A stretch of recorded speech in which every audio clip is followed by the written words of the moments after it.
రాజోలిలో ఎద్దుల బండ్ల యజమానులు వినూత్నంగా నిరసన చేపట్టారు. గాంధీ చౌక్ వద్ద ఎద్దుల బండ్లతో ఆందోళనకు దిగారు. తుంగభద్ర నది నుంచి పలు వాహనాలతో అక్రమంగా ఇసుక రవాణా చేస్తున్న అధికారులు పట్టించుకోవడం లేదు అని ఆరోపించారు. అయితే ఎద్దుల బండ్లను నదిలోకి వెళ్లనీయకుండా ఆపడంతో అసంతృప్తి వ్యక్తం చేస్తూ నిరసనకు దిగారు. ఉన్నతాధికారులు స్పందించి ఇసుక రవాణా చేసేందుకు ఎద్దుల బండ్లకి కూడా అనుమతి ఇవ్వాలని ఆందోళనకారులు డిమాండ్ చేస్తున్నారు.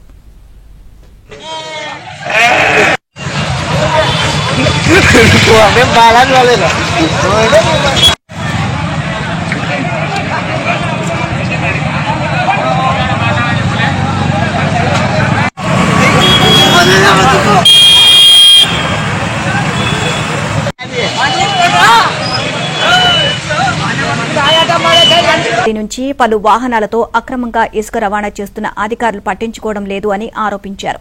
అయితే ఎద్దుల బండ్లను నదిలోకి వెళ్లనీయకుండా ఆపడంతో అసంతృప్తి వ్యక్తం చేస్తూ నిరసనకు దిగారు. ఉన్నతాధికారులు స్పందించి ఇసుక రవాణా చేసేందుకు ఎద్దుల బండ్లకి కూడా అనుమతి ఇవ్వాలని ఆందోళనకారులు డిమాండ్ చేస్తున్నారు.